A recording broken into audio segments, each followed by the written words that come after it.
sais pas si tu as déjà entendu parler de ça, Non.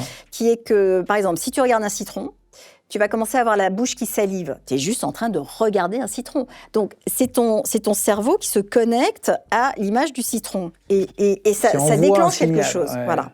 Donc, si j'arrive et que tu es de super bons poils et que je suis en face de toi, il va y avoir la même chose, comme si tu étais mon citron.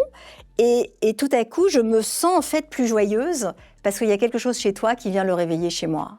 Il faut s'entourer de gens hyper souriants, quoi. Il faut aussi, si jamais quelqu'un n'est pas bien, ça vaut le coup aussi de le ressentir parce que c'est pareil, hein, on va descendre avec cette personne. Moi, j'ai un énorme problème avec ça, c'est que si une personne n'est pas bien dans la pièce, je le sens et ça me plombe. Voilà, donc tu peux éventuellement lui demander si tu vois, si autour ça d'une va. table, dans un dîner, tu vois quelqu'un n'est pas bien, je ne vois plus qu'elle.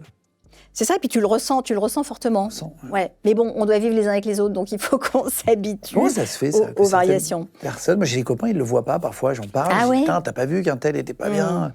Et après, je ne fixe que sur lui ou sur elle, et j'ai envie d'avoir un contact, dire ça va, tu vois. On n'a pas la même sensibilité. Tu sais, il y a quelque chose qui s'appelle l'empathie, c'est de ressentir ce que l'autre personne ressent. On n'a pas les mêmes capteurs. Voilà. Certains sont plus sensibles que d'autres, mais dans tous les cas, ça nous affecte quand même, parce qu'on est extrêmement... Nous sommes une espèce, ça s'appelle une espèce sociale. C'est-à-dire qu'on ne fonctionne jamais tout seul. Tout ce qui se passe dans la pièce, dès qu'il y a des gens, ça va nous impacter. Tu dis un truc très intéressant dans ton livre, tu dis qu'on ne peut pas être heureux tout seul. Ouais. Tu sais, quand on veut rendre les gens, quand on veut punir les gens en prison, on va les mettre à l'isolement. Et ce que te décrivent absolument tous les prisonniers qui ont été à l'isolement, c'est que c'est à peu près ce qui leur est arrivé de pire. Parce que justement, tu n'as aucun miroir en face de toi, d'abord de l'humanité. Ensuite, tu ne te parles que dans ta tête. Donc, c'est juste impossible. Mais il y a une autre raison. Alors, on parle d'heureux, mais on ne serait tout simplement pas en vie les uns sans les autres. Le bébé, lorsqu'il naît, le bébé humain, n'est absolument pas prêt à l'emploi. Tu sais, quand un petit veau naît, il va se lever et il va aller téter sa mère. Bon, ben, nous, pas du tout, parce qu'il faut 2 ans pour que la tête se consolide. Mais imagine s'il fallait accoucher d'enfants qui avaient une tête de 2 ans, ce serait quand même hyper problématique. Et à ce moment-là, l'enfant, à 2 ans, ben, il naîtrait, il saurait marcher, il viendrait téter le sein, etc.